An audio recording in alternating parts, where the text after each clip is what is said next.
Assalamualaikum warahmatullahi wabarakatuh.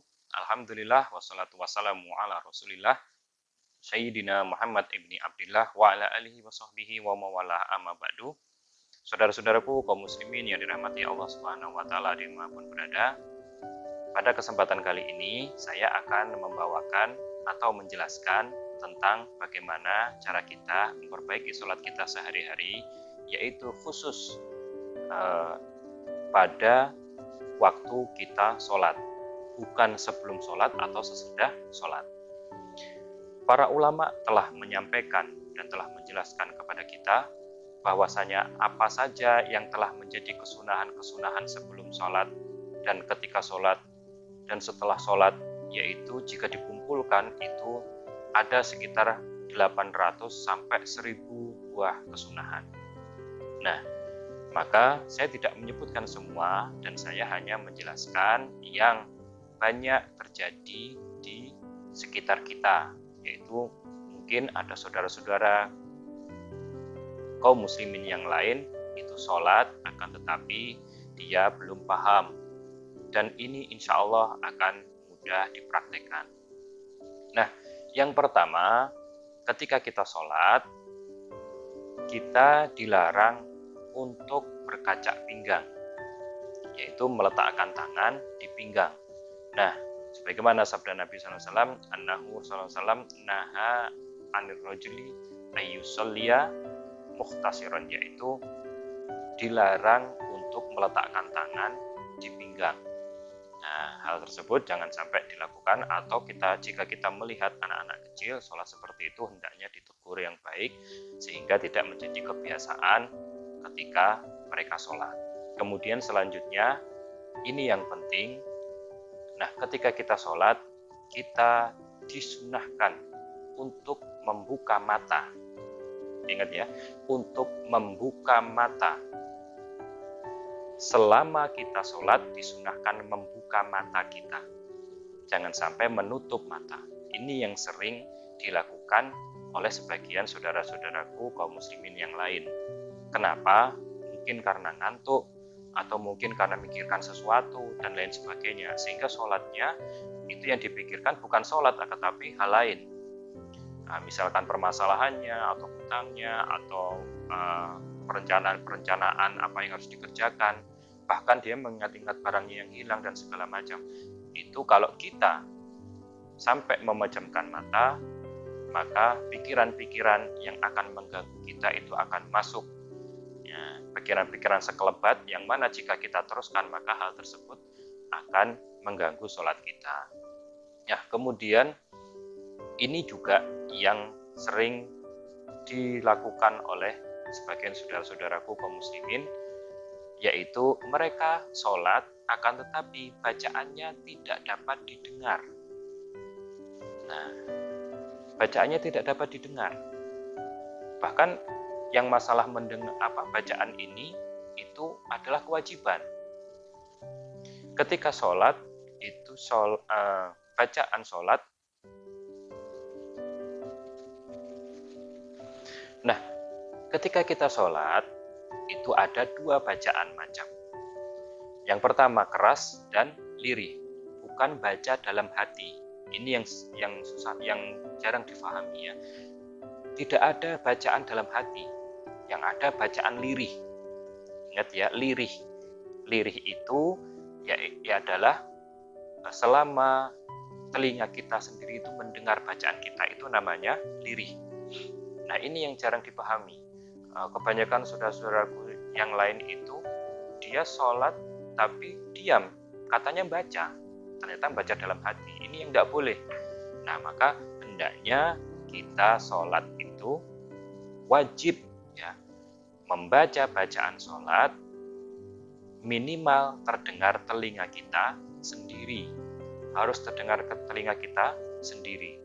Hal ini berdasarkan hadis Nabi SAW, bahwasanya seorang sahabat ketika sholat di belakang Nabi itu melihat Nabi bergerak-gerak janggutnya. Janggutnya ini bergerak-gerak, jadi ya pasti membaca, tidak mungkin diam. Nah, itu ya. Nah, ini adalah salah satu bentuk yang sering ditinggalkan oleh saudara-saudaraku kaum muslimin yang lain. Nah, kemudian juga masalah bacaan Al-Fatihah. Hendaknya saudara-saudaraku kaum muslimin yang lain itu membaca surat Al-Fatihah di setiap rakaat pada sholatnya, baik itu sholat sendiri ataupun sholat berjamaah. Baca surat Al-Fatihah, yaitu ketika selesai si imam ini membaca Al-Fatihah dan si imam memulai membaca surat pendek, maka hendaknya kita membaca surat Al-Fatihah sebagai makmum. Nah, kemudian misalkan sekarang ada yang mengatakan bahwasanya ada hadis yang mengatakan bahwasanya bacaan imam itu adalah bacaannya makmum. Jadi makmum cukup diam saja. Ini benar, ada mazhab Imam Hanafi itu mengatakan seperti itu. Bahwasanya bacaan imam itu adalah bacaan makmum. Jadi makmum cukup diam saja. Nah, tetapi dalam mazhab Syafi'i itu mengatakan bahwasanya Al-Fatihah minimal Al-Fatihah sebagai makmum itu wajib baca dan tasyahud itu juga wajib baca. Nah, maka menyikapi hal ini, sebagaimana kita menyikapi hal ini, hendaknya kita membaca Al-Fatihah. Karena apa? Karena takutnya nanti kita tidak baca. Takutnya kita nanti malah meremehkan dan berkhayal ke tempat yang lain. Gitu. Maka hendaknya kita membaca surat Al-Fatihah. Dan itu lebih selamat. Nah, karena apa? Hadis yang mengatakan bacaan surat Al-Fatihah atau bacaan makmum itu adalah bacaannya imam, itu menurut mazhab Syafi'i adalah surat pendek, bukan surat Al-Fatihah. Karena surat Al-Fatihah itu wajib, karena Nabi bersabda, seseorang itu tidak dikatakan sholat atau sholatnya tidak sah jika dia tidak membaca surat Al-Fatihah. Nah, kemudian selanjutnya yang disunahkan juga di dalam sholat, khususnya bagi makmum ya, ini ya, itu membaca takbir pindah. Misalkan Allahu Akbar pindah ke rakaat selanjutnya, pindah ke gerakan selanjutnya, itu pakai takbir intiqalat, yaitu ucapan bacaan yang dibaca ketika pindah melakukan rukun yang lain. Nah, itu hendaknya juga dibaca, jangan diam saja. Nah, kemudian ini yang terakhir, yaitu masalah khusyuk dalam sholat. Khusyuk dalam sholat ini hendaknya kita perhatikan. Karena Allah Subhanahu wa taala berfirman dalam surat Al-Mu'minun, qad aflahal mu'minun alladzina hum fi sholatihim khashi'un. Dalam ayat ini Allah mengatakan bahwa seseorang mukmin itu akan beruntung. Nah, bagaimana keberuntungan yang didapatkan oleh orang mukmin ini? Yaitu siapa saja? Yaitu bagi orang-orang yang dia khusyuk dalam sholat. Nah, ini menjadi problematika kita ya sebagai umat muslim untuk khusyuk dalam sholat itu bagaimana?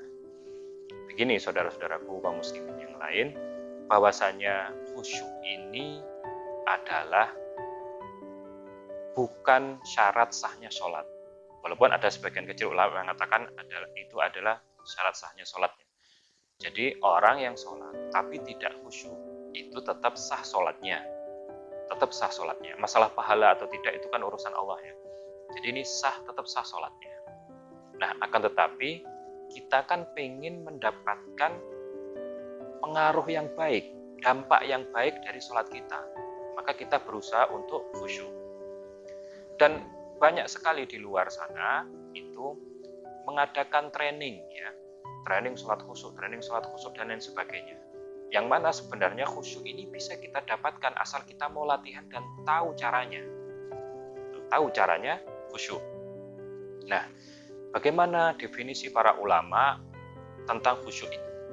Nah, para ulama itu mengatakan bahwasanya khusyuk itu adalah sukunul a'dha ma'a khuduril qalbi wa tadabburil qiraah. Bahwasanya khusyuk itu adalah tenangnya anggota badan. Jadi tenang. Anggota badan ini tenang. Nah, kemudian hadirnya hatinya hadir, yaitu dia tahu, hatinya ini tahu, saya itu menghadap Allah. Bukan membayangkan ya, bukan. Nanti membayangkan Allah, tulisan Allah atau cahaya itu enggak. Jadi hati kita tahu, hadir, tenang bahwa kita sekarang sedang menghadap kepada Allah. Dan tadabbur qiraah, yaitu merenungi, meresapi, mentadaburi bacaan yang kita baca. Nah, ini juga masalah sekarang. Banyak saudara-saudara kaum muslimin di Indonesia itu tidak paham. Bahkan Al-Fatihah saja tidak paham artinya. Bagaimana mau merenungi? Apalagi imamnya misalkan ya, ini kalau jadi imamnya itu bacaannya tidak merdu. Ya nggak bisa merenungi. Apanya yang mau direnungi? Nah, maka bagaimana orang yang misalkan dia itu bahasa Arab tidak bisa, tidak paham bacaan sholat, tapi pengen khusyuk, bisa. Nah, ini kan item ya, 3 tadi ya. 3 tadi yaitu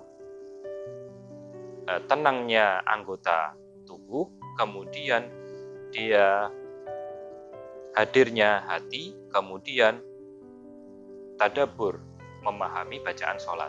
Ini 3 komponen dalam khusyuk. Jika dia dapat menggapai 3-tiganya ini, maka dia dianggap khusyuk. Nah, akan tapi ini sangat sulit. Nah, bagaimana caranya agar kita khusyuk? Ini memang butuh latihan dan harus dilatih. Wajib kita melatih, memperbaiki sholat kita agar kita sholatnya dapat diterima dan lebih baik terus setiap hari. Nah, yang pertama tadi saya menyebutkan bahwasanya dalam sholat itu jangan sampai memejamkan mata. Ini membantu untuk khusyuk. Jangan sampai memejamkan mata, kemudian bacaannya terdengar telinga sendiri. Nah, jika kita sudah terbiasa dengan ini, maka insya Allah khusyuk akan kita dapat.